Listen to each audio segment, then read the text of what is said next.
Shalom, saudara yang terkasih dalam Tuhan. Matius pasal yang ke-8 ayat yang ke-21 sampai 22 berkata demikian. Seorang lain, yaitu salah seorang muridnya, berkata kepadanya, "Tuhan, izinkanlah aku pergi dahulu menguburkan ayahku." Tetapi Yesus berkata kepadanya, "Ikutlah aku, dan biarlah orang-orang mati menguburkan orang-orang mati mereka."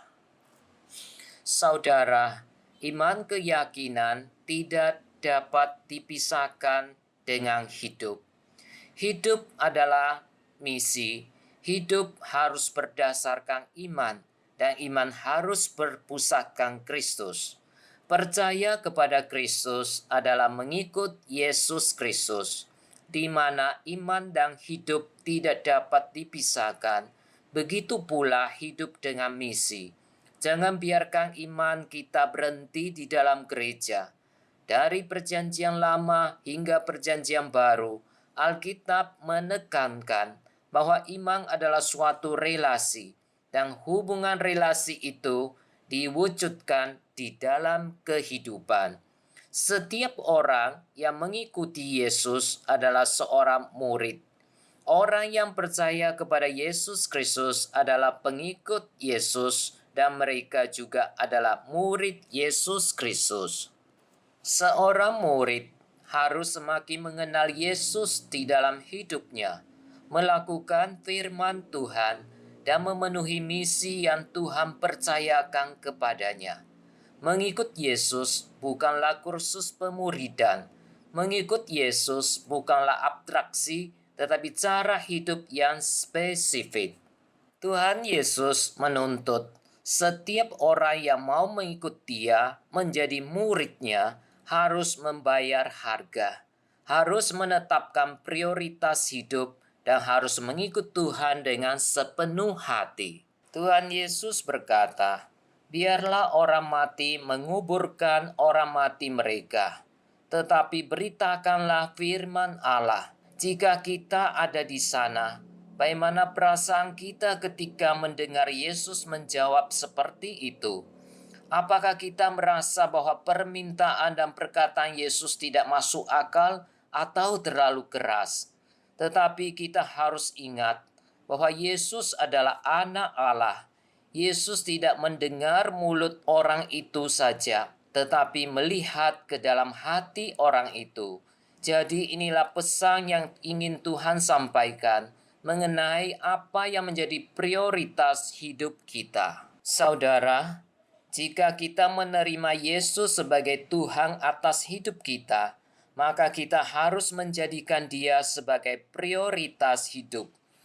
Kita tidak berhak mengatakan kepadanya bahwa kita tidak mempunyai waktu. Memang dari sudut pandang manusia adalah hal yang benar untuk kembali dan menguburkan ayahnya, tetapi hal yang benar tidak dapat menjadi alasan untuk menolak panggilan Yesus, karena itu menyangkut prioritas hidup yang paling mendasar. Jika Yesus adalah Tuhan kita, tidak ada hal yang benar yang dapat menggantikan prioritas hidup kita. Kita sering memberikan berbagai alasan untuk membenarkan diri. Hari ini, Tuhan memanggil kita untuk mengorbankan diri demi kerajaan-Nya, demi kemuliaan-Nya, dan demi misinya. Tetapi Tuhan membiarkan kita memutuskannya sendiri. Saudara, apa itu prioritas hidup? Prioritas hidup adalah apa yang Anda utamakan dalam hidup Anda. Apa yang Anda anggap paling penting di dalam hidup Anda, itulah prioritas hidup Anda. Saudara, apa yang Yesus inginkan dari kita, yaitu Dia haruslah menjadi prioritas di dalam hidup kita. Dia adalah yang pertama dan yang terutama di dalam hidup kita. Namun seringkali kita sebagai anak-anak Tuhan, kita menjadikan Yesus tidak memiliki tempat di dalam hidup kita. apalagi menjadi prioritas hidup. Apakah kita sering memberikan yang sisa-sisa kepada Tuhan, atau kita memberi yang paling berharga kepada Tuhan? Syarat utama mengikut Yesus adalah kita harus menentukan apa yang menjadi prioritas hidup kita. Atau dengan kata lain, kalau kita mau mengikut Yesus dan menjadi murid Yesus yang sejati, kita harus menjadikan Yesus sebagai prioritas hidup kita. Setiap hari di dalam kehidupan nyata, kita harus menyerahkan kedaulatan kita. Kita harus menyerahkan yang terbaik kepada Tuhan. Jangan menunggu sampai hidup kita tidak berharga lagi baru kita berikan kepada Tuhan. Saudara, siapakah orang nomor satu di dalam kehidupan kita? Apakah kita benar-benar bersedia memberikan yang terbaik untuk Yesus Kristus?